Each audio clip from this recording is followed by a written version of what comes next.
Okay, friends, so yesterday we read the story Titch by Pat Hutchins.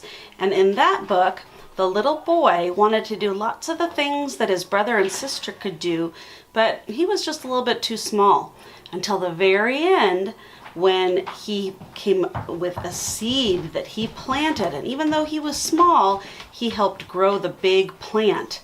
So I started thinking about things that we do with our families, and yesterday I wrote about gardening with our family, and when the kids were little and we used to go dig up our potatoes together in the garden. Well, I was thinking about another thing that we do now with our family, and that is eating dinner together. Now, I know I've said this lots of times, but Mrs. Ross is not the greatest artist, but I just had to use some simple shapes. So here's Mr. Ross, and I started with a circle for a head and just kind of a partial oval for his body because he's kind of hiding here behind the table. And I haven't put his arms on yet, but here's some little rectangles for arms. And remember, for hands, I don't even worry about making arm or hands and fingers or fingers on the hands. I just put little circles right there. So that's Mr. Ross. And you know what? Since he's the dad of the family, I'm just going to write Dad. D-A-D. And then this is Marshall. So I'm going to put an M for Marshall. And this is Emmy over here. We always sit in the same place when we are at the dinner table. Mr. Ross sits on this side, Marshall sits here, I sit over here. Emmy usually sits on this side, but I had a hard time drawing that. So instead I drew a picture of her bringing her chair over to the table. So here's Emmy. You can tell it's Emmy because she's got her long hair. And I'm just gonna write an E for Emmy. Hey, here am I, this is where I am over here. So I'm gonna write me, M-E, or I could write my name. Now, whenever we have dinner together, we tell our dogs to lie down, and we just don't want them begging for food at the table. And so this is Cooper over here, and if I know how to spell his name, I can just write his whole name. Now, I know that these kind of look like mice sitting on the ground, but remember, I just do my best, and if it doesn't turn out perfect, I say, oh well. Okay, and this is Russell over here, and I might put an R for Russell. Now, I wanted to share something with you, friends. In our kindergarten classes, it's okay if you put some color on your paper. You might want to use crayon in your yellow books because the marker sometimes bleeds through and it'll get onto the paper behind it.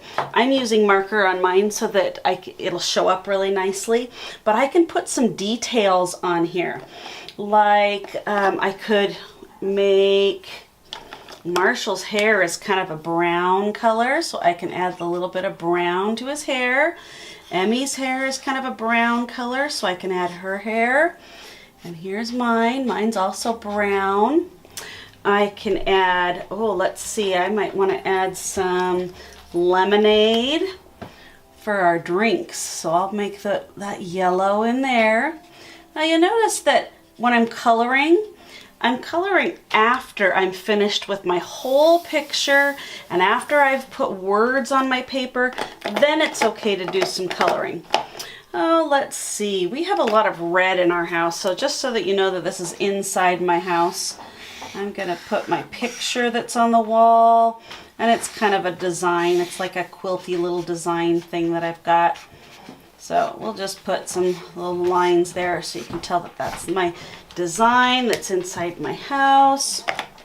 And let's see. I like to wear red a lot, so I might color my shirt red. And I can go back and add those details that I haven't finished yet, like the arms. And here's my arm coming out here. Okay, so you get the idea, friends. I want to tell you my whole story, and then I'm going to put a little bit more words down toward the bottom. So at our house, my family likes to sit around the dinner table and eat dinner together. And we always tell Russell and Cooper to go lay down on the ground so they don't beg for food. So this could be done. I could have finished my picture. I can have my labels on there. I've told you my story. I'm starting to add some color.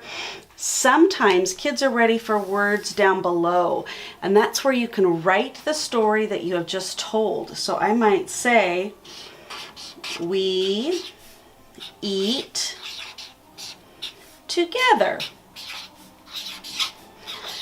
And if I really feel like I can keep going, I might say Russell and Cooper lay down. But I can be done just like that and have one simple sentence, and that's the end of my story. So when you are doing your writing, please remember to do a picture, put your labels, then tell your story. You can tell your story to a grown-up, a stuffed animal. You can read it for your teacher on Seesaw. You can go back and add some details with color if you'd like, and then you're done. Nice job, friends.